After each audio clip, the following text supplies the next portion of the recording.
Hello students, मेरा नाम है अमन और अमन्स मैथमेटिका के इस नई वीडियो में आप सभी का स्वागत करता हूं। और मुझे ये बताते हुए बहुत खुशी हो रही है कि आज के वीडियो को हम लोग क्लास 7th के लिए बनाने जा रहे हैं। और आज से मैं अपना क्लास 7th का जो सीरीज़ है वो स्टार्ट कर रहा हूं और आशा करता हूं कि आपको इस सीरीज़ में जितने भी मैंने चैप्टर्स चूज़ किए हैं वो सारे चैप्टर्स आपको पसंद आएंगे। उनके जो भी मैंने क्लैरिफिकेशंस दिए हैं वो सभी आपको पसंद आएंगे। और अभी जैसा कि हम सभी जानते हैं कि इस टाइम पे सारे बच्चे घर पे हैं, तो अधिक से अधिक इस वीडियो को ज़्यादा से ज़्यादा आप लोग देखिए, जिससे कि आप लोग को जो भी आपके इस क्लास का सिलेबस है, जैसे कि न्यू सेशन स्टार्ट हो गया बट अभी भी उसका क्लास स्टार्ट नहीं हुए हैं, तो इस कारण से आपको घर पर ही बैठकर अपने पढ़ाई को कंटिन्यू रखना है। तो इसलिए मैं उसी सीरीज़ में मैंने अपना वीडियो बनाना शुरू कर दिया है और अभी मैं क्लास 7th का बना रहा हूँ। धीरे धीरे क्लास 8, 9, 10 तक भी हम लोग जाएंगे। तो आशा करता हूँ कि आपको मेरे ये सारे कॉन्सेप्ट अच्छे लगे होंगे। और चलिए आज के इस टॉपिक को स्टार्ट करते हैं। तो आज का हमारा जो मैंने टॉपिक लिया, पहला चैप्टर जो है हमारा, वो चैप्टर है इंटीजर। सबसे पहले उस चैप्टर के बारे में समझते हैं कि इंटीजर क्या होता है।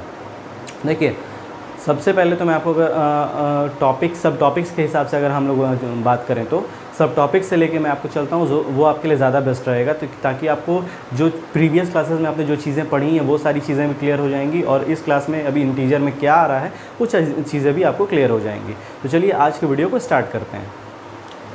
आज का जो हमारा टॉपिक है वो है इंटीजर फॉर क्लास 7 के लिए जो हमारा आज का टॉपिक है वो है इंटीजर। तो देखिए, सबसे पहले जो हम लोग का टॉपिक है, सबसे पहले हम लोग एक एक को समझ के चलते हैं। नेचुरल नंबर क्या होता है। देखिए, हम सभी लोग जानते हैं कि नेचुरल नंबर क्या होता है। नेचुरल नंबर मतलब कि वो नंबर्स जो 1 से स्टार्ट होते हैं और इन्फिनिट लेवल तक जाते हैं। वो नंबर्स जो 1 से स्टार्ट होते हैं और इन्फिनिट तक जाते हैं। इन्फिनिट का मतलब क्या बताया था मैंने आपको एक बार।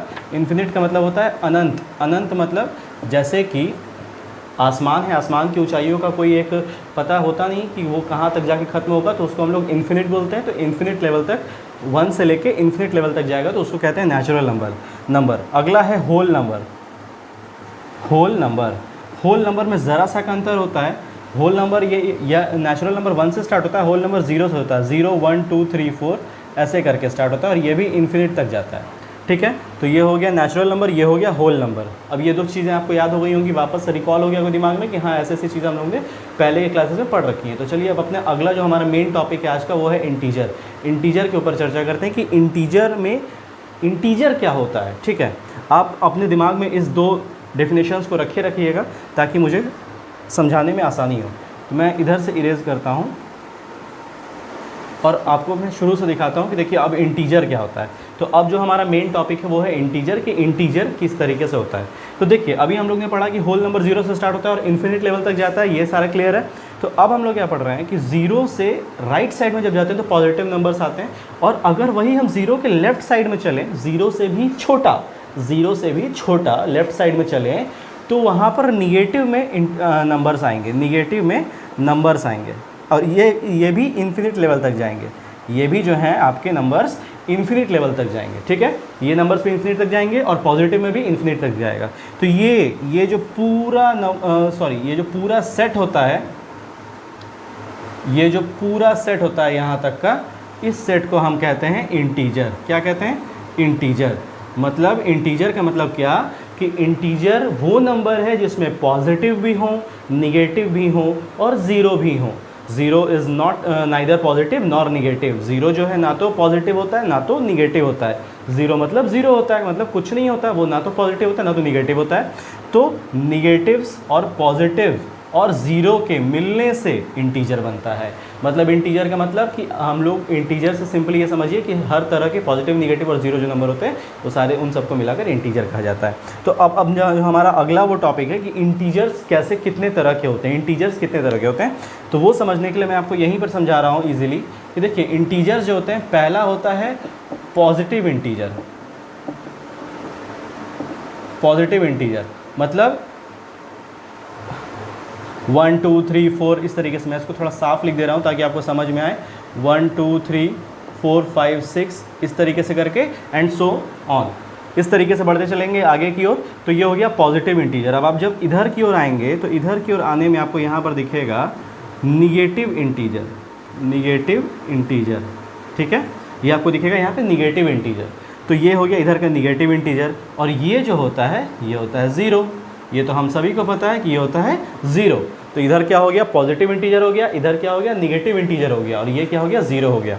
ठीक है, तो अब जो हमारा अगला टॉपिक है वो है प्राइम नंबर्स क्या होते हैं। मैं आपको 2-3 जो सब टॉपिक्स हैं वो आप लोगों ने प्रीवियस क्लासेस में पढ़ रखे हैं, बट मैं आपको उसको वापस से रिकॉल करा रहा हूँ ताकि आपको वो सारी कॉन्सेप्ट क्लियर हो जाए, और अभी उन डेफिनेशंस का आगे ज़रूरत पड़ने वाला है, तो आपको पता हो कि वो चीज़ें होती क्या हैं, क्योंकि कई बार अक्सर हाँ बच्चे भूल जाते हैं, तो कोई बहुत बड़ी बात नहीं है ये। अगला है प्राइम नंबर। प्राइम नंबर क्या होता है, वो नंबर जो सिर्फ the number which has only 2 factor, एक 1 और एक खुद का। मतलब कि एक ऐसा नंबर जिसके पास सिर्फ 2 फैक्टर हों उसको प्राइम नंबर कहते हैं। सिर्फ 2 मतलब एक 1 हो, और मैं यहाँ पे डेफिनेशन लिखता हूँ, number which have only 2 factors, number itself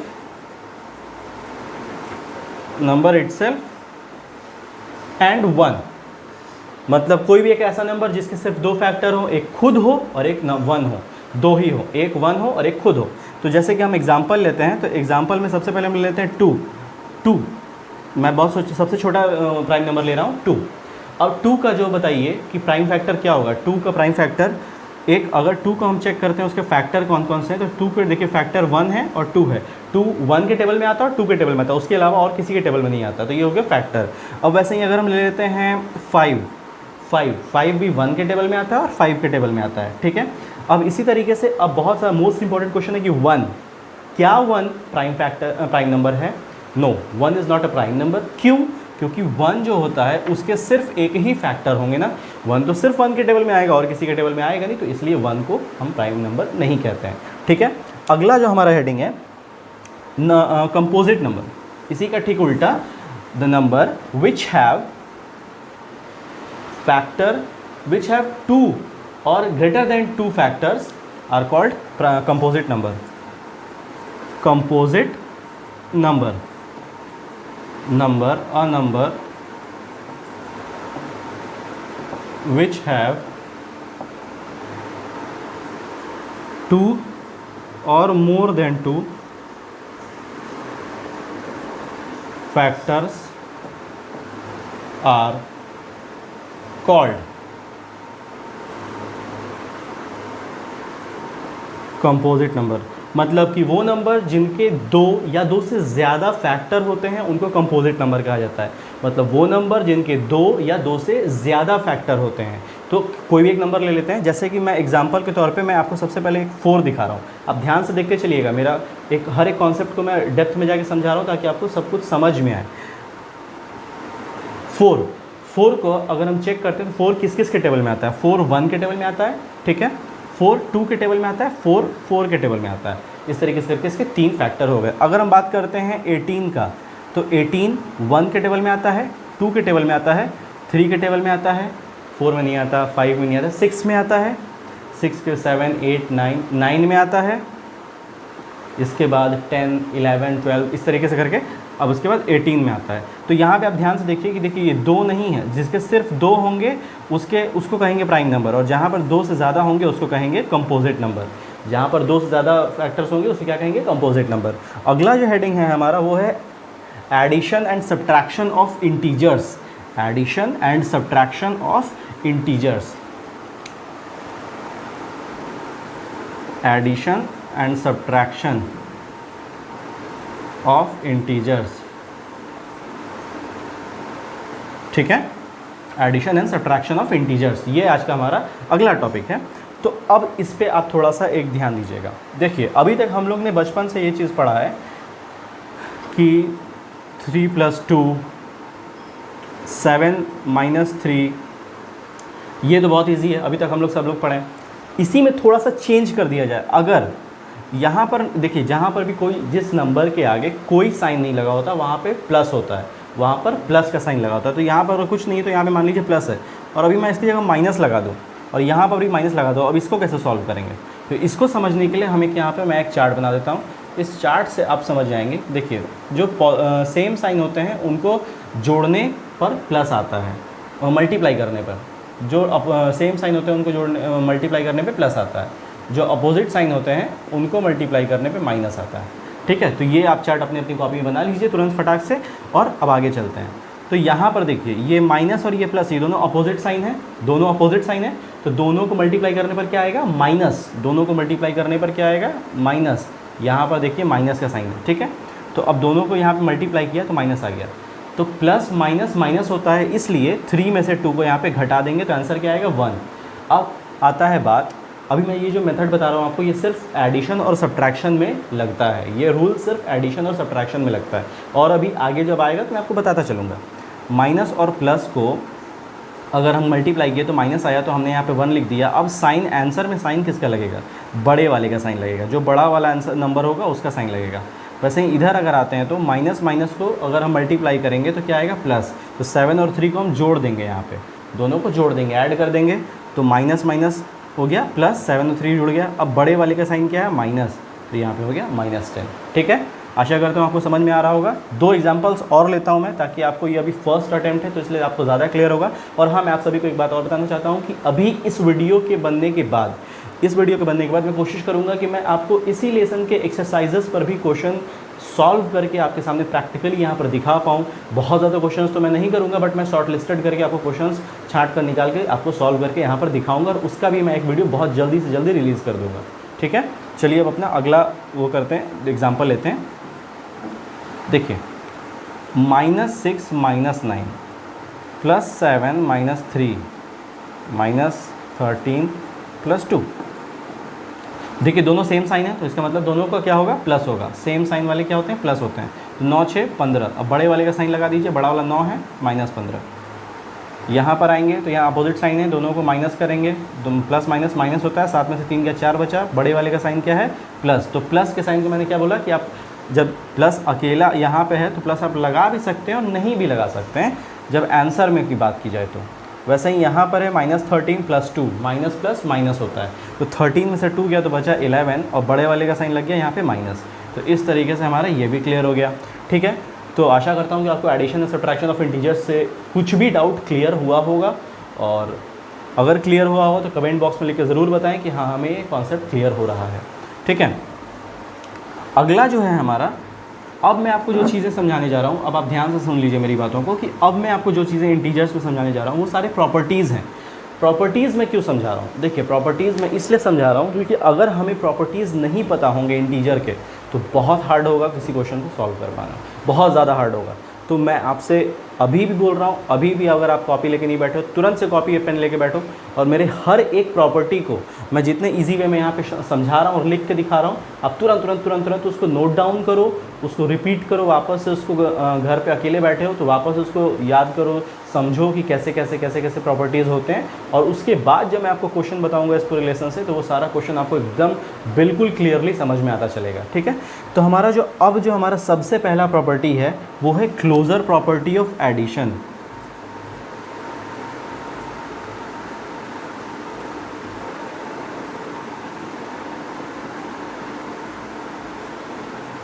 closure property of addition. ठीक है, अब क्लोजर प्रॉपर्टी ऑफ एडिशन का मतलब क्या होता है?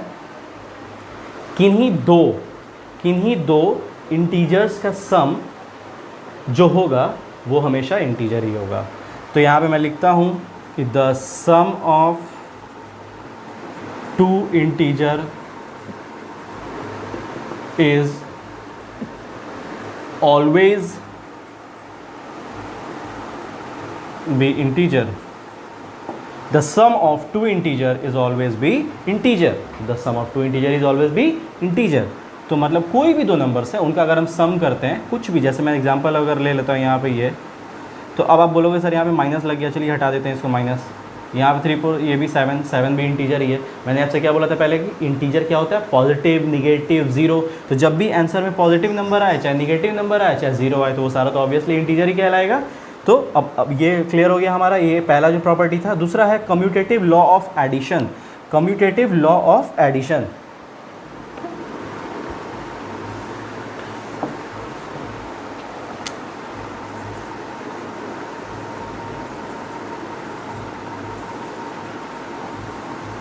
Commutative law of addition. Commutative law of addition कहता है कि a प्लस बी और b प्लस a, मतलब समझ रहे हो आप, ये बिल्कुल बेसिक सा है, ये बिल्कुल बेसिक है। इसको याद अगर एग्जांपल के उस पर समझोगे तब आपको समझ में आएगा। आप ये बताओ कि 3 को 2 से जोड़ो या 2 को 3 से जोड़ो, दोनों का आंसर क्या आता है? 5 आता है। तो इसका मतलब है कि एडिशन में अगर हम प्लस कर रहे हैं तो उल्टा करके भी करेंगे तो भी आंसर सेम ही आएगा। ठीक है, अगला जो हमारा हेडिंग है वो है associative law of addition. Associative law of addition, इसमें क्या है? a plus b plus c, और यहाँ पे a plus b plus c. ठीक है, आप मैं जितने एग्जांपल बताते चल रहा हूँ इसको सबको नोट करते चलिए आप। तो इसको ये इसका मतलब है कि अगर हम एसोसिएट कर दें, प्लस कर रहे हैं और एसोसिएट कर दें तो भी आंसर सेम आएगा। एग्जांपल लेके चलते हैं। सपोज़ करो a का वैल्यू 7 है, b का 6 है और इसका 5 है। ठीक है, और वही सेम वैल्यू उधर भी पुट करेंगे हम लोग, 7 प्लस 6 प्लस 5। तो हम लोग बॉडमास के रूल में क्या पढ़े? पहले ब्रैकेट को सॉल्व करते हैं। ब्रैकेट को सॉल्व करेंगे, यहाँ पे 11 आएगा प्लस 7, यहाँ पर क्या आएगा? 13 आएगा प्लस 5। 11 और 7 कितना होता है? 18, और 13 और 5 कितना होता है? 18। अब बताओ LHS is equals to RHS, LHS जो है RHS के इक्वल है। तो इसका मतलब ये क्लियर हो गया कि अगर हम एसोसिएट कर कर भी ऐड करते हैं, एसोसिएट करके भी ऐड करते हैं तो हमारा आंसर सेम आएगा दोनों केसेस में। चाहे इधर एसोसिएट किसी और तरीके से करें, चाहे उधर एसोसिएट किसी और तरीके से करें, दोनों केसेस में हमारा आंसर जो है बिल्कुल सेम आएगा। अगला जो हमारा हेडिंग है वो है existence of additive identity.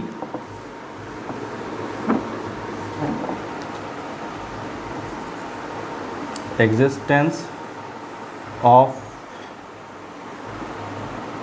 Additive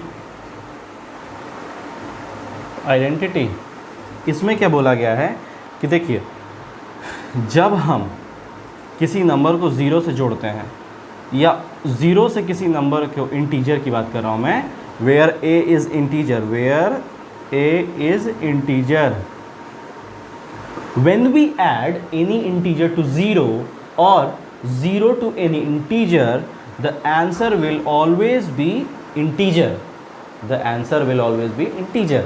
मतलब अगर हम किसी इंटीजर को 0 से ऐड करते हैं या 0 में किसी इंटीजर को ऐड करते हैं तो आंसर जो हमारा हो गया a हो गया। एग्जांपल ले लेते हैं, जैसे कि सपोज़ करो -5 प्लस 0, या फिर 0 प्लस, या इसको +5 कर देते हैं।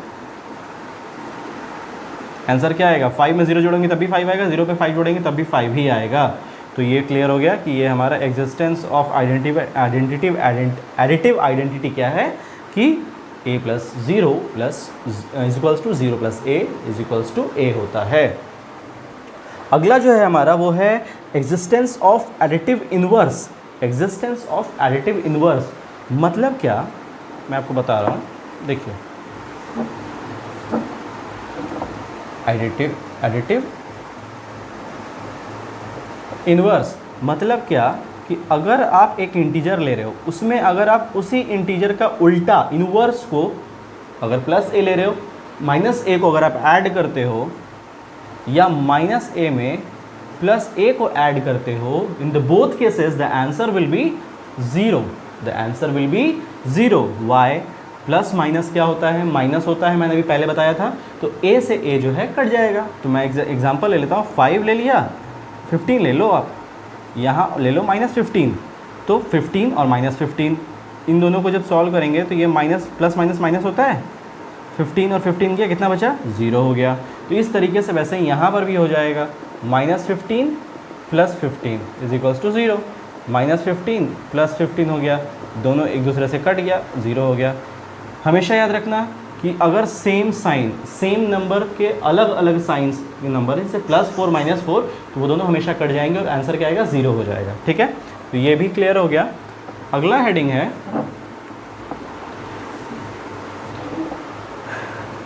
Closure property of multiplication. अब हम लोग जो करने जा रहे हैं ना, वो इंटीजर का एक सेकेंड पार्ट स्टार्ट होने जा रहा है।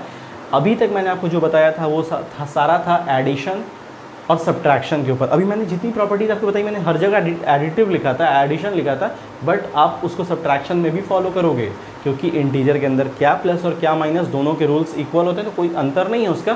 तो अब अगला जो हमारा सेकंड पार्ट है वो है मल्टीप्लिकेशन का, कि हम मल्टीप्लिकेशन इंटीजर्स में कैसे करते हैं। तो बड़े ही ध्यान से देखिएगा प्रॉपर्टीज़ को, क्योंकि मैं बार बार कह रहा हूँ कि जब क्वेश्चन सॉल्व होगा तो आपको क्लियरली कट समझ में आना चाहिए कि हाँ ये चीज़ें कैसे कैसे सॉल्व हो रही हैं।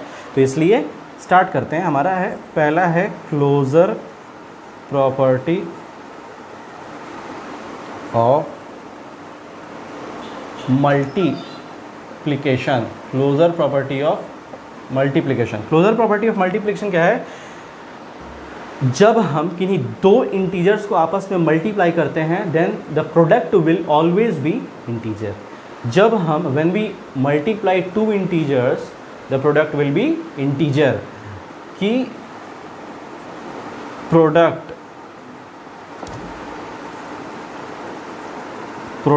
Of two integer is always integer. मैं आपको यहाँ पर एक चीज़ और क्लियर करना वापस से याद दिला रहा हूँ। इंटीजर का मतलब क्या होता है? माइनस में हो नंबर, प्लस में हो नंबर, या ज़ीरो हो।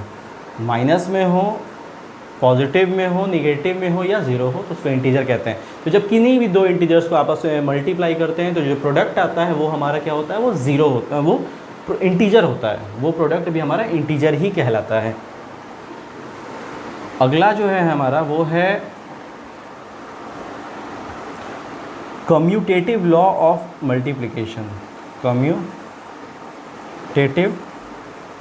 लॉ ऑफ मल्टीप्लिकेशन मतलब क्या? कि जब भी हम जैसे कि अगर कम्यूटेटिव लॉ में क्या है कि ए और बी को आपस में आप मल्टीप्लाई करो, और बी और ए करो। मतलब क्या? देखिए, जब हम a इंटू बी करते हैं या b इंटू ए करते हैं, मतलब कोई भी नंबर ले लो, अगर आप 7 इंटू 3 और 3 इंटू 7, आप ये बताओ दोनों का आंसर सेम आएगा? 7 3 21, 3 7 21। तो मतलब नंबर को अगर उलट देते हैं तो भी, या किसी भी केस में अगर करते हैं तो जो इसका आंसर होगा ये होगा -21। यहाँ भी हो गया -21। देखिए अब मैं आपको बताता हूँ कि माइनस कैसे यहाँ पे लगा है, वो मैं आगे स्टेप में बताऊँगा। तो ये दोनों स्थिति में जो मल्टीप्लिकेशन का जो प्रोडक्ट होगा वो सारा सेम हो जाएगा। अब उसके बाद अब मैं आपको छोटा सा जल्दी से यहाँ पे समझा देता हूँ कि मल्टीप्लिकेशन और डिवीज़न में होता है कैसे। मल्टीप्लिकेशन में क्या होता है ना, और डिवीज़न में भी यही सेम रूल फॉलो होता है, इसलिए ध्यान से समझिएगा। कि जैसे हम लोग प्लस और माइनस में करते थे कि वहाँ पे साइन को मल्टीप्लाई कर लेते थे और जो आता था प्लस माइनस माइनस होता तो उन दोनों नंबर्स को माइनस करते थे। यहाँ पर उस तरह का केस नहीं चलता। यहाँ पे सिंपली मल्टीप्लिकेशन में सीधे मल्टीप्लाई कर देते हैं और जो नंबर आता है उसको लिख देते हैं। उसके बाद जो साइन होते हैं माइनस और यहाँ पे है प्लस, माइनस प्लस को भी मल्टीप्लाई करते हैं। तो बताइए आंसर क्या आया? माइनस प्लस माइनस होता है, तो इसलिए यहाँ पे माइनस लग गया। अगर यहाँ पर भी माइनस होता तो माइनस माइनस प्लस हो जाता, तो यहाँ पर प्लस हो जाता। ठीक है, तो इस तरीके से मल्टीप्लाई में भी ऐसे ही करते हैं और डिवाइड में भी सेम ऐसे ही करते हैं। अगला है हमारा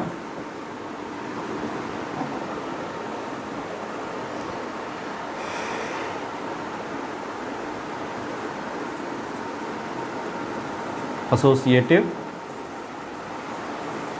law of multiplication. Associative law of multiplication मतलब कि अगर आप a इंटू बी इंटू सी कर रहे हो या आपने a इंटू बी इंटू सी कर दिया तो आंसर दोनों का सेम आएगा।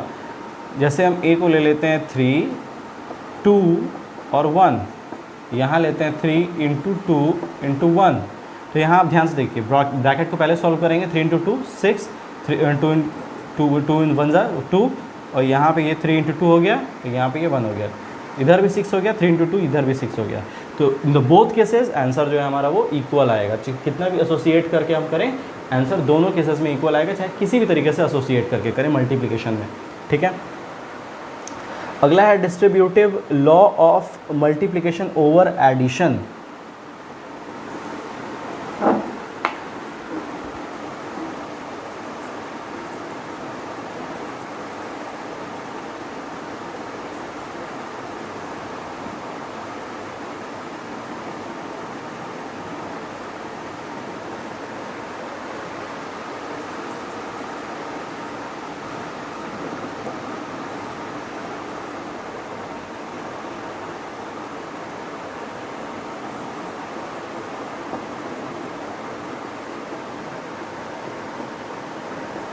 मतलब क्या कि जैसे कि कोई नंबर होता है, ठीक है, कोई नंबर है बाहर दिया ब्रैकेट का, ब्रैकेट में अंदर में एडिशन में वो नंबर्स दिए गए हैं, तो इस नंबर को हम दोनों से मल्टीप्लाई करते हैं। a इंटू बी, प्लस का साइन लगेगा क्योंकि बीच में प्लस है, यहाँ पर प्लस है तो इसलिए यहाँ भी प्लस लगेगा, फिर a इंटू सी। तो जैसे कि अगर मुझे यहाँ दिया 7 इंटू 3 प्लस 7 इस तरीके से, तो हम क्या करेंगे 7 इंटू 3, पहले इसको इससे मल्टीप्लाई करेंगे। कई बार यहाँ पे साइन नहीं भी दिया होता है, ये भी ध्यान में रखिएगा कि मल्टीप्लाई का साइन कई बार जो होता है वो नहीं दिया होता है, तो उस केस में भी यही करते हैं, वहाँ पर कोई साइन नहीं दिया होता है, तो जब कोई साइन ना हो तो वहाँ मल्टीप्लाई मानते हैं। तो 7 इंटू 3 प्लस लगाएंगे क्योंकि यहाँ बीच में प्लस है, अगर यहाँ माइनस होता तो यहाँ पर भी माइनस लगाते। 7 इंटू 7, 7 3 ज़ा 21 माइनस 7 7 ज़ा 49। अब इन दोनों को अगर आप वो करोगे, माइनस करोगे, तो इसका आंसर आएगा, देखिए यहाँ पे प्लस, यहाँ प्लस है, यहाँ माइनस है, प्लस माइनस माइनस हो गया। 49 में से 21 को माइनस करना है, तो यहाँ पे होगा 28। अब 28 तो हुआ, अब साइन जो बड़े वाले का लगेगा माइनस पे प्लस में लगता है जैसे बड़े वाले का साइन, तो माइनस 28 हो गया, ठीक है। अब वैसे ही इसको इधर करके देखते हैं, तो यहाँ -4 इंटू 7, इसको अगर आप मल्टीप्लाई करते हो तो 28 माइनस में आएगा ना, 7 4 28 और माइनस में साइन लग गया, तो दोनों केसेस में जो आंसर बराबर ही होंगे। तो इसलिए इसमें कहा गया है कि multiplication law, distributive law of multiplication over addition का मतलब ही हो गया कि अगर एडिशन में एसोसिएट किया जाएगा तो भी मल्टीप्लिकेशन में दोनों में आंसर सेम ही आएंगे, ठीक है।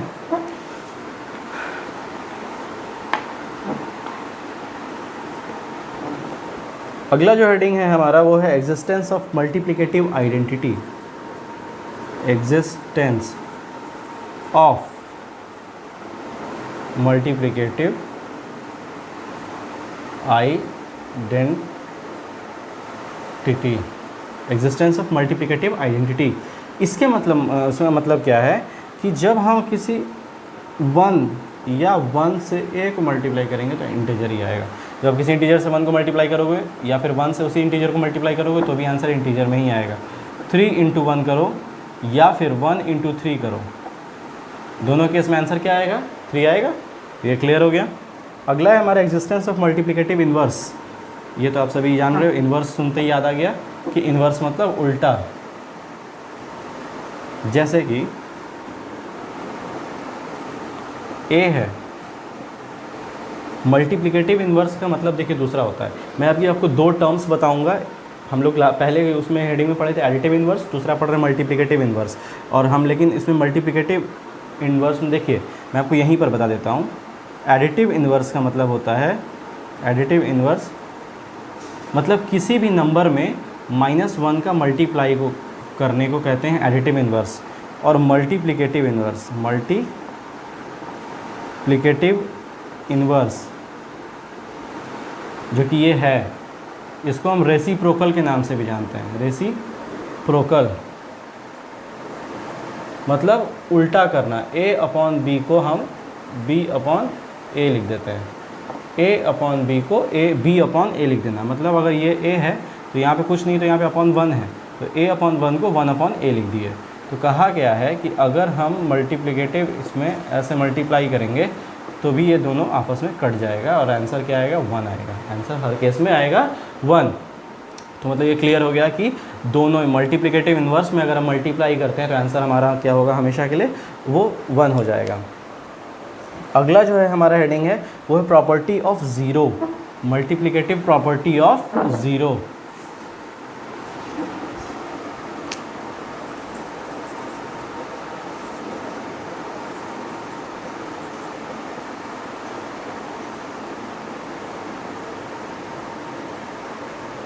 मल्टीप्लिकेटिव प्रॉपर्टी ऑफ ज़ीरो मतलब a इंटू ज़ीरो करोगे आप या 0 इंटू a करोगे, आंसर क्या आएगा, 0 आएगा। मैंने क्या बताया था कि नंबर सिस्टम के अंदर के किसी भी तरह का कोई भी नंबर जो होता है, चाहे मैथमेटिक्स के अंदर का कोई भी नंबर होगा, अगर हम उसको 0 से मल्टीप्लाई करते हैं तो चाहे ऐसे करें चाहे ऐसे करें, दोनों में आंसर क्या आएगा, 0 आएगा।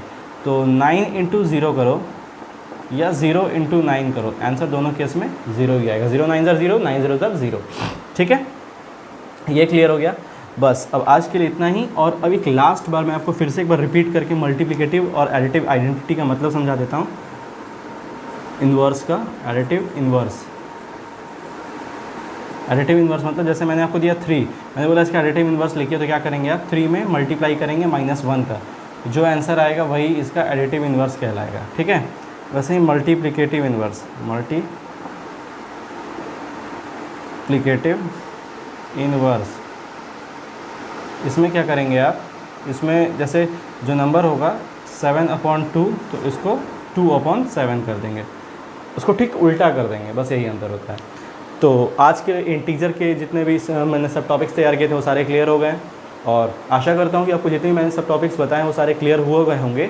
और मैं आपसे उम्मीद करता हूँ कि आप इसका प्रॉपर एक नोट्स तैयार करेंगे, और नोट्स तैयार करने के बाद उसको अभी बैठकर, तुरंत बैठकर आप उसको पढ़ेंगे थोड़ी देर, और उसको पढ़ने के बाद समझेंगे हर एक प्रॉपर्टी को। जब आप इसको समझ जाओगे तो उसके बाद तुरंत से मैं एक्सरसाइज के ऊपर वीडियो बना दूंगा, और तब आपको उस वीडियो को देखकर सॉल्व करने में बहुत ही इजी रहेगा। और उस एक्सरसाइज के वीडियो में मैं उस एक्सरसाइज से रिलेटेड कोशिश करूंगा कि आपको वर्कशीट भी प्रोवाइड कराऊं, और इसमें भी मैं आपको नीचे एक वर्कशीट प्रोवाइड करा रहा हूं। तो जितने भी मैंने आपको आज कॉन्सेप्ट समझाए हैं, इसके बेसिस पे आप उस वर्कशीट को खुद से सॉल्व करो, आपको बहुत ज़्यादा मज़ा आएगा करने में, और आपके सारे कॉन्सेप्ट क्लियर हो जाएंगे। तो आज के लिए बस इतना ही, अब मिलते हैं अपने अगले वीडियो में, तब तक के लिए थैंक यू।